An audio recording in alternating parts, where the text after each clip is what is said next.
अंतर्राष्ट्रीय महिला दिवस के ऊपर पंजाब केसरी की टीम लगातार उन महिलाओं से बात कर रही है जिन्होंने पूरी मेहनत कर करके जो है सफलता हासिल की है और काफ़ी कठिन रास्तों से निकल करके जो है जहां जिस पद के ऊपर पहुंची है वहां तक का उनका सफर कैसा रहा है, किस तरीके के जो आज के हालात में जो लड़कियों के प्रति जो सोच है समाज की, उस सोच के अंदर से भी निकल करके अपनी जो वो जहां पर जिस पद के ऊपर बैठे हुए हैं नौकरी करना उनके लिए कितना कठिन भरा है, कितना आसान है, इसी विषय को लेकर के हम लगातार अलग अलग महिलाओं से बात कर रहे हैं। इस वक्त हम जींद DRDA में, जहां पर हमारे साथ में है ABPO जींद रेखा, जिनसे हम बात करना चाहेंगे। मैम, सबसे पहले तो आपको अंतर्राष्ट्रीय महिला दिवस की बहुत बहुत शुभकामनाएं। Thank you sir, thanks a lot. Ma'am, जिस प्रकार से आपने अपनी जो है एजुकेशन प्राप्त की, एजुकेशन प्राप्त करने के बाद नौकरी जो है हासिल की ABPO पद तक, क्या कुछ कठिनाइयाँ जो है आपके सामने आई?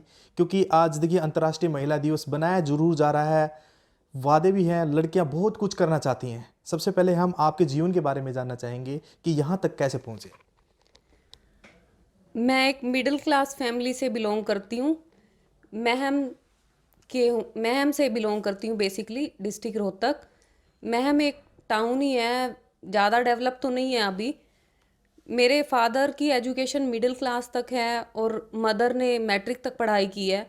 लेकिन हमारे लिए सबसे पॉजिटिव पॉइंट जो था वो ये था कि हमारे पेरेंट्स ने कभी एजुकेशन से हमें रोका नहीं, आगे बढ़ने के लिए रोका नहीं। +2 तक पढ़ाई करी, उसके बाद कॉलेज में एडमिशन के लिए कई बार पेरेंट्स का ये होता है कि नहीं जाना, बेटियों को आगे पढ़ने नहीं देंगे, लेकिन पेरेंट्स ने मना किया नहीं हमें आगे बढ़ने के लिए।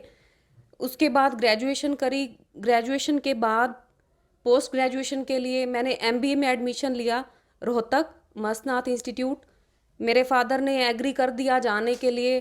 मैं डेली अप डाउन करती थी, बस से आना जाना, वहाँ रही नहीं क्योंकि फैमिली से दूर होके रहना भी पॉसिबल नहीं लगता था। हम 3 सिस्टर्स हैं, मेरे फादर ने तीनों को अलाउ कर दिया पढ़ने के लिए। सबसे अच्छी बात यही थी कि मेरे पापा ने किसी को रोका नहीं, हम तीनों में से। मेरी सिस्टर ने PGDCA B.Ed किया है, सबसे छोटे वाली सिस्टर ने BCA किया हुआ है। पेरेंट्स की तरफ से हमें पूरा सपोर्ट मिला। मेरा MBA का रिज़ल्ट अवेटेड था। मैंने यहाँ वैकेंसी देखी पेपर में, ABPO के लिए अप्लाई कर दिया। अभी रिज़ल्ट भी अवेटेड था, डाउट में थी कि सिलेक्शन होगा या नहीं होगा। लकीली यहाँ without any approach fair basis पे सिलेक्शन हुआ, इंटरव्यू हुआ, सिलेक्शन हो गया। उस टाइम पे मेरे लिए बहुत बड़ी अचीवमेंट थी। एक्चुअली मैं सबसे बड़ी हूँ घर में। मेरे ताऊ जी, चाचा जी सबके बच्चे ग्रेजुएशन तक ही पढ़े हैं। हायर एजुकेशन में मैं ही थी, पोस्ट ग्रेजुएशन में मैं ही थी। बहुत बड़ी अचीवमेंट और बहुत ज़्यादा खुशी उस टाइम पे मिली जब यहाँ सिलेक्शन हुआ। मेरे ब्रदर हैं, फिजिकली फिट नहीं हैं। माँ बाप के लिए ये समझ लो कि बेटा समझ के ही पाला है उन्होंने। मैंने भी कोशिश करी है कि उनको किसी तरह से ऐसा ना लगे कि बेटा हमारा फिजिकली फिट नहीं है, मतलब बच्चे वो चीज़ कर नहीं पा रहे जो बेटे को करनी चाहिए। मैम, जिस प्रकार से आपने बताया कि आप 3 सिस्टर हैं, मीडियम क्लास फैमिली से आप बिलोंग करते हैं, जी सर। माँ बाप के लिए बड़ा कठिन हो जाता है कि बेटियों को यहाँ तक पढ़ाना, और आपके पिताजी ने जिस तरीके से आपको वहाँ तक पढ़ाया है, लिखाया है, आपको एक सक्सेस जो बनाया है, हाँ जी। कभी आपके लाइफ में एजुकेशन प्राप्त करते पढ़ते वक्त ऐसी सिचुएशन आई कि आपके मन में ऐसा लगा कि तो देखो माँ बाप तो मेरे लिए इतना कुछ कर रहे हैं, और आपने अपने आप को उसको कैसे मेंटेन जो है वहाँ पर रख पाए? एजुकेशन में सर ये था कि स्कूलिंग में अच्छी थी, कोई ज़्यादा डिफ़िकल्टी थी नहीं। घर में ये था कि गाइडलाइन, मतलब प्रॉपर जिसको कहते हैं, एक तो वेल एजुकेटेड फैमिली होती है, थोड़ी गाइडलाइन मिल जाती है आपको क्या करना चाहिए क्या नहीं। मैट्रिक के बाद मैंने +2 करी है कॉमर्स स्ट्रीम से। उसके बाद मैंने ग्रेजुएशन में मैथ्स और इकोनॉमिक्स रखा है। फिर मैंने MBA में एडमिशन ले लिया। मेरा एम ये था कि मैं कहीं अच्छे कॉरपोरेट सेक्टर में काम करूंगी। कभी ऐसा मन हुआ कि पढ़ाई बीच में छोड़ने का, ऐसी सिचुएशन आई? पढ़ाई छोड़ने का सोचा नहीं सर। एक्चुअली मैंने MBA कंप्लीट करने से पहले ही जॉब ज्वाइन कर ली थी प्राइवेट सेक्टर में। मैंने टाइट वेल फास्टनर्स में भी काम किया है 3 महीने। मैंने कोचिंग्स भी दी हैं, ऑनलाइन क्लासेस भी लेती थी मैं। मैंने करेस्पॉन्डेंस से जो एमबीए कर रहे होते हैं स्टूडेंट्स, इस जॉब में ज्वाइन करने से पहले वीकेंड्स पे मैं उनकी क्लासेस भी लिया करती थी रोहतक में। यानी कि पेरेंट्स से आप खुद डिपेंड हो के चुके हैं उस समय। हाँ जी सर, बिल्कुल। ये लगता था सर कि बर्डन उन पे ना रहे ज़्यादा, क्योंकि मेरी छोटी सिस्टर्स भी पढ़ रही थी, उनको भी प्रोफेशनल क्लासेस करी हैं, उन्होंने प्रोफेशनल कोर्सेज करे हैं। यही था सर कि मतलब मैं एक तरह से हेल्पिंग हैंड बन जाऊं अपने फादर की, मतलब उनको ज़्यादा मुश्किल ना हो हमें पढ़ाने में लिखाने में। पेरेंट्स ने तो, माँ बाप ने तो आपको जो है अलाउ किया पढ़ने के लिए, आपकी पूरी हेल्प करी। लेकिन कई बार क्या होता है कि आस पड़ोस में रिश्तेदार है जो उसको रोकने की कोशिश की, बेटी जो है बड़ी हो गई, इसकी शादी ब्याह कर बोलते लेगी, थे ऐसी सर, कोई सिचुएशन आई? ये चीज़ रहती थी सर। एक्चुअली हम 3 सिस्टर्स थी, बराबर की हैं, ज़्यादा एज डिफरेंस भी नहीं था। बीच वाली सिस्टर 1.5 साल छोटी है, सबसे छोटे वाली मुझसे 2.5 साल छोटी है। तो ये चीज़ कहते थे कि बड़ी की शादी हो जाएगी तब इन दोनों का नंबर आएगा। बस मतलब हमारे लिए सबसे बड़ी चीज़ यही थी कि कभी मेंटली प्रेशराइज्ड किया नहीं पापा ने इस चीज़ के लिए कि मैरिज कर लो, पढ़ाई छोड़ दो या जॉब मत करो।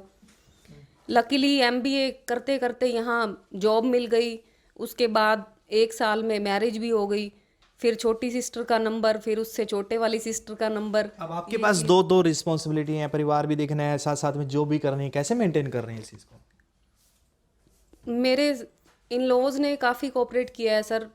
उस टाइम पे ये लगता था कि शायद जॉब मेंटेन नहीं करने देंगे, मैरिज के बाद बच्चे भी हैं, मेरे पास 2 बेटियां हैं। लेकिन सर ऐसा है कि बैलेंस बनाना पड़ता है दोनों चीज़ों में, सारी चीज़ देखनी पड़ती है, फैमिली भी, जॉब भी, बच्चे भी। पेरेंट्स भी कोऑपरेट कर रहे हैं सर, इन लॉज ने भी काफ़ी कोऑपरेट किया है। मान लो वीकेंड पे कभी ऑफिस आना भी पड़ता है किसी काम के लिए, तो कभी मनाही नहीं मिलती। मैं यही कहूँगी कि सभी पेरेंट्स को, सभी इन लॉज को सपोर्ट करना चाहिए, अपनी बेटियों को, बहुओं को काम में उनको आगे जाने दें, उनको जितनी अपॉर्चुनिटीज़ मिलती हैं उनको ग्रैस्प करने दें। अपॉर्चुनिटीज़ मिलेंगी तो ही आगे बढ़ेंगे। ये ना सोचें कि बेटा काम करेगा, बेटा कमा के लाएगा, उसी से घर चलेगा। 2 बेटियां भी हैं, क्या हाँ कुछ जी सोचा उन सर। भविष्य के बारे में, क्योंकि आप भी एक महिला हैं, सक्सेस हुई अपने आप? सर मैंने यही सोचा है कि उनको जोन से भी फील्ड में इंटरेस्ट होगा उसी फील्ड में उनको आगे बढ़ा दूंगी। अभी एक बेटी 7th में है, उसका सपना है डॉक्टर बनने का। छोटे वाली तो अभी केजी में ही जा रही है, ज़्यादा सा पता नहीं है उसको। मैट्रिक के बाद सर इंटरेस्ट डेवलप होता है बच्चे का, कौन सी साइड में जाते हैं, उसके बाद डिसाइड होगा सर। मेरी बेटियां दोनों एजुकेशन में अच्छी हैं, मैं उनकी स्टडीज़ देखती हूँ जाने के बाद। सभी एक सवाल मैं आपसे जानना चाहूँगा, जब हम स्कूल एजुकेशन में होते हैं, जब पढ़ना शुरू होते हैं, अध्यापक भी जो हमारे टीचर होते हैं वो कहते हैं कि बेटा पढ़ो और अपना कोई ना कोई एक रोल मॉडल जो है बनाओ, उसके जो है द्वारा दिए गए रास्ते हैं उनके ऊपर जो चलो। आपने भी अपनी लाइफ में कोई ना कोई तो रोल मॉडल बनाया हुआ जिसके ऊपर जो है आपने अपनी जो सफलता हासिल की है? मेरे टीचर हैं सर, इंग्लिश पढ़ाते थे मुझे, उनसे काफ़ी कुछ सीखा। जैसे उन्होंने बोला उसके हिसाब से काम करती थी, मतलब उनको देख के ही मैंने अपनी लाइफ को सोचा था कि इस तरीके से करना है, तो उनके हिसाब से ही किया है सर। आज एबीपीओ हैं आप, कहीं मन में संकोच है नहीं मुझे एबीपीओ नहीं बनना था, मुझे डॉक्टर बनना था, मुझे एयर होस्टेस बनना था, किसी और दूसरी फील्ड में जाना था, ऐसा है मन में? सर डॉक्टर का तो नहीं, कॉरपोरेट सेक्टर में जाने का ज़रूर सोचा था। ये था कि कॉरपोरेट सेक्टर में जाऊंगी कहीं, मतलब एडमिनिस्ट्रेशन में। करते तो अब भी एडमिनिस्ट्रेशन ही हैं, पर ठीक है सर, कुल मिला के कुछ ज़्यादा दिक्कत वाली बात नहीं लगती यहाँ भी। मैम देखिए, अंतर्राष्ट्रीय महिला दिवस के विषय के ऊपर आज जो महिलाएं के प्रति जो है अलग अलग कानून भी बन रहे हैं, फिलहाल वर्तमान में महिलाओं की स्थिति को लेकर के आप कितना संतुष्ट हैं और उनके लिए क्या कुछ और नया होना चाहिए?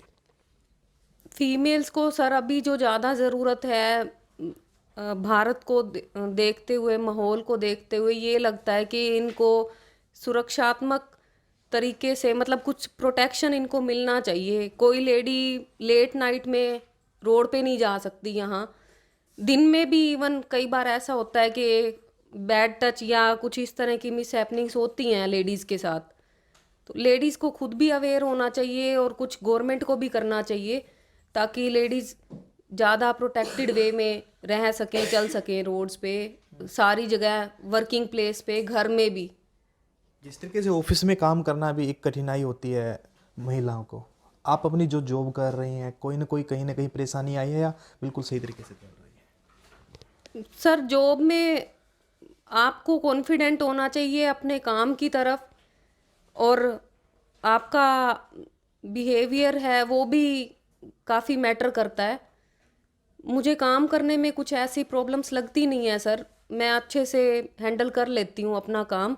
फील्ड में भी लेडीज़ को, चाहे वो मेड्स हैं या ग्राम रोजगार सहायक हैं, सभी को यही गाइडलाइन दी जाती है कि आप अपने काम को समझो, उसको अच्छी रिस्पॉन्सिबिलिटी से करो, कहीं दिक्कत आती है तो उसको पूछ लो, अपनी जिम्मेदारी से भागो मत बस। रेखा मैम, जिस प्रकार से बहुत सारी लड़कियां होती हैं जो अपना एक एम रखती हैं कि मैं भी ये बनूं, लेकिन किसी न किसी कारण, पारिवारिक कारण लगा लो, कुछ सामाजिक कारण लगा लो, वो आगे नहीं बढ़ पाती हैं। पेरेंट्स भी क्या सोचते हैं, जो आज के समय पे भी, इस दौर में भी, आज़ादी के बाद में, जो लड़कियों को, लड़के के प्रति जो है कहीं ना कहीं दिखाई दे रहा है समाज में, आप भी बेहतर जानते हैं इस विषय को लेकर के, कम मानते हैं, तो उनको क्या कुछ, किस तरीके से बच्चियों को जो मोटिवेट करना चाहोगी, और पेरेंट्स को क्या जो है सलाह देना आप चाहोगे? पेरेंट्स को मैं ये कहना चाहूँगी, आज के टाइम में बेटा और बेटी में कोई डिफरेंस नहीं है। मैं अपने आप से ना लूँ तो किसी की भी बात कर लूँ, जनरली बेटियां अब चांद तक पहुँच गई हैं। सभी को यही कहूँगी कि किसी को भी फ़र्क नहीं करना चाहिए बेटा और बेटी में। बेटियों को भी बेटे के बराबर ही, बल्कि बेटे से ज़्यादा ही अपॉर्चुनिटीज़ आप लोग दो, तब भी उनकी ग्रोथ हो पाएगी। जब घर से सपोर्ट मिलता है ना, तो मेंटल ग्रोथ बहुत ज़्यादा होती है। हेल्दी एनवायरनमेंट क्रिएट करना बहुत ज़रूरी है पेरेंट्स का अपने बच्चों के लिए। तो एटलीस्ट उनको, अगर वो आपको आगे बढ़ने के लिए कह रहे हैं, पढ़ने के लिए कह रहे हैं, तो अपनी फिनेंशियल कैपेसिटी के हिसाब से उनको आगे ज़रूर बढ़ने दें।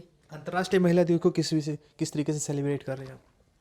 हमने यहाँ फील्ड में काम करने वाली फीमेल मेड्स को फैसिलिटेट किया है, और अभी फीमेल वर्कर्स हैं जो हमारी फील्ड में, उनको भी जाके मोटिवेट किया है कि अपना काम चालू रखें, इससे उनको फिनेंशियल इंडिपेंडेंसी मिलती है, और घर में भी एक तरह से यूँ लगा लो कि लिविंग स्टैंडर्ड भी इम्प्रूव होता है लेडीज़ का। ये थे हमारे साथ में एबीपी और रेखा, जिनसे हमने उनके बारे में, अंतर्राष्ट्रीय महिला दिवस के विषय के ऊपर हमने जाना है कि किस तरीके से उन्होंने अपने जो है लाइफ में मेहनत कर करके, आज 3 बेटियां थी, माता पिता ने भी बहुत ज़्यादा सपोर्ट किया इनको, लेकिन इन्होंने अपनी जो है स्टडी जो है लगातार कंटिन्यू रखी, और आज जो है एबीपी पद तक ये पहुंची हुई है। और इस तरीके से हम लगातार जिस तरीके से महिलाओं से बात कर रहे हैं, उन्होंने अपनी अलग अलग जो है कथाएं हमको सुनाई है। और इस फिलहाल की अगर बात करें, महिलाओं के प्रति जो माँ बाप की सोच है, कहीं ना कहीं उनको सुधारना चाहिए, ये जो है एबीपी और रेखा का कहना है। अंतर्राष्ट्रीय महिला दिवस के विषय पर हम आपको सभी को जो है सभी महिलाओं को शुभकामनाएं देते हैं। पंजाब केसरी टीवी के लिए जींद से अनिल कुमार। हमसे जुड़े रहने के लिए हमारे YouTube चैनल को सब्सक्राइब करें और नई वीडियो की नोटिफिकेशन के लिए बेल आइकॉन को दबाएं।